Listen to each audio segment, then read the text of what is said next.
Hi everyone, Ms. McCalmon again. Part 3, we're going to pull up the walls. So I have my opening centered, kind of looks like a little dog bowl right now. And I'm gonna, that's a little fast. Speed is not necessarily your friend. I think that's a good speed. So your hands shouldn't be moving faster than your wheel.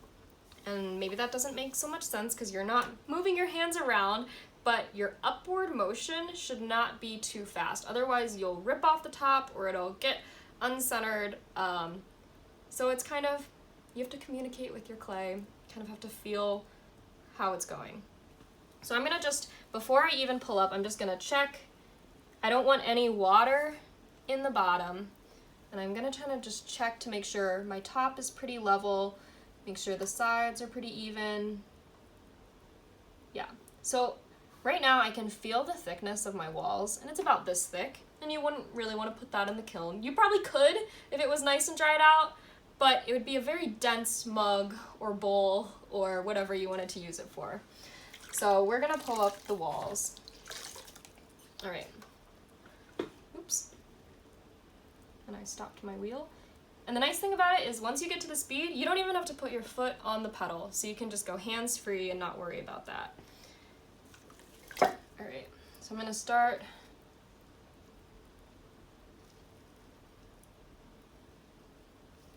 Also, I am working from the right side of my work, or my right side of the wheel, because I'm right-handed. So everything I'm doing is kind of using my right hand as that outside hand. You can also reverse the wheel and work from the left side, and everything is going the opposite direction. But if I were to try to work from the right side here, I'm going against the clay and it's pushing into my hands instead of pulling through my hands. So if you're right-handed, your wheel should be going counterclockwise. All right, so I'm gonna start. I have my hand on the inside, and my goal is to push all the clay up. So remember when I was coning up at the beginning, I'm gonna be pushing from both sides, but it's not in the center of my wheel this time. I'm pushing from the inside and the outside, so then the clay can only go up. Right. So you really wanna get your finger like close in on the base of the clay, because that's where you always kind of end up with a lot of clay. People forget to bring it all up from the bottom. So I'm using my sponge.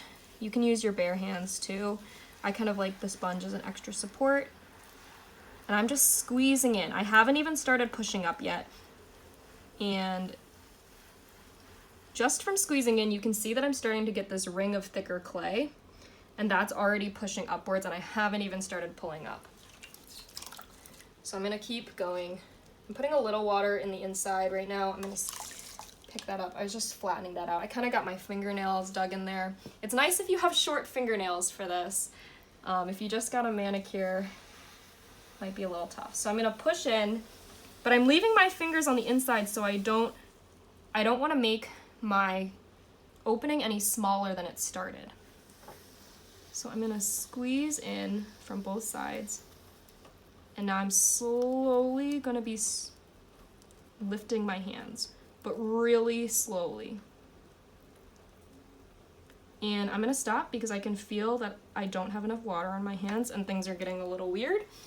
So I'm gonna add some more water. And then I'm gonna find the last place where my hands were. So I'm wetting kind of the inside and the outside. And it's okay if there's a little water inside. I'll clean that up when I'm done. And now I can kind of track that thicker ring to right where I was before. And I'm squeezing in from both sides and raising my hands. And there's a big air bubble in this, so it's kind of doing this like pulsing thing that...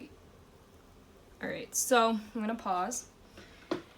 See this big kind of spot here where it's uneven? It's because there's an air bubble in the side, and I can feel it right here. It's pretty big, so I'm probably just gonna cut off the top. And that's okay. That happens a lot. So I'm gonna feel where that hole is. And I'm using my thumb to brace against my needle tool.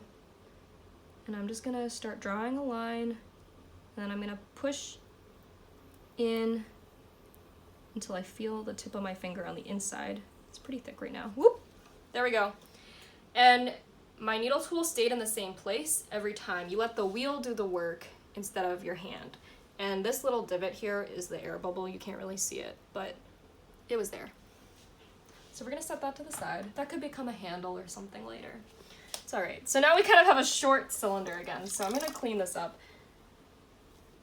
That's okay. We still have plenty of clay. I'm gonna just compress my edge a little bit, get back to a place that I like. I'm kind of still feeling another air bubble. But that's okay. We're just gonna go with it. I'm gonna do the same thing. I'm coming in from the bottom and I'm squeezing from the inside and the out. And yeah, there is another air bubble. All right. And I'm easing off my pressure as I get to the top. And this is uneven right now, but I'll show you how that works. We kind of already did it cutting off the top, but I'll show you again because it's important. So I pulled up my wall pretty fast, and I'm just kind of checking for an uneven bit here, trying to make it as even as possible before I cut off the top. And this piece of clay is full of air bubbles, so kind of doomed from the start, but we're gonna work with it. So right now, this side is higher than this side, and that might not seem like a big issue, but it is because the weight of that extra clay is gonna push down the wall, and it'll just continue to cause problems. So we're gonna cut it off. So I'm doing the same thing. I'm putting my index finger on the inside, my thumb is bracing, and my needle tool is staying in one spot. So I'm drawing a line first, and then just continuing to push my needle tool toward my finger. And now it's touching my finger and I can just lift off. I made that look pretty simple, but it's definitely tough. It's kind of, you want to follow around and kind of draw it, but it won't like that. So right now my walls are a little bit more even, but I still have this thick chunk here. So right now my wall at the top is about this thin, and my wall at the bottom is about this thick. So I'm gonna try to even that up a little bit. And I'm just taking my sponge and I'm pushing the clay in. I'm kind of locking that top knuckle of my thumb. And I've already kind of cleaned up that extra. And it might just come off, and that's okay. But I do have this extra ring now that I can bring up. So I'm just pushing, and I want even pressure from both sides to smooth that up. And even if it seems like you don't have any more clay to bring up, follow through all the way to the top. Don't just let your hands off, because that will kind of throw off the centering. So I'm a little uneven again, it's because of the air bubbles, but I'm gonna do the same thing again. Just push in a little bit, get that extra clay going, and pull it up.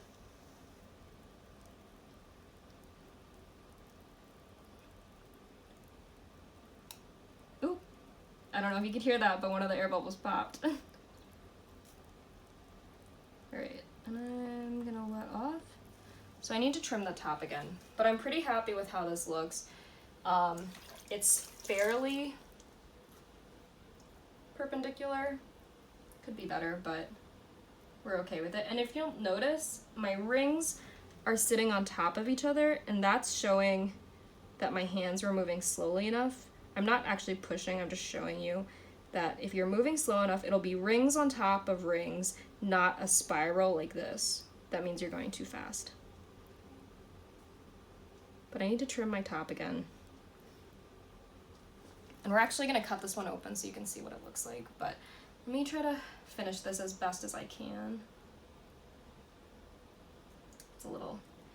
It's uneven in height and thickness at the top, but that happens. I'm just pushing straight through and then picking that up. It's really fun.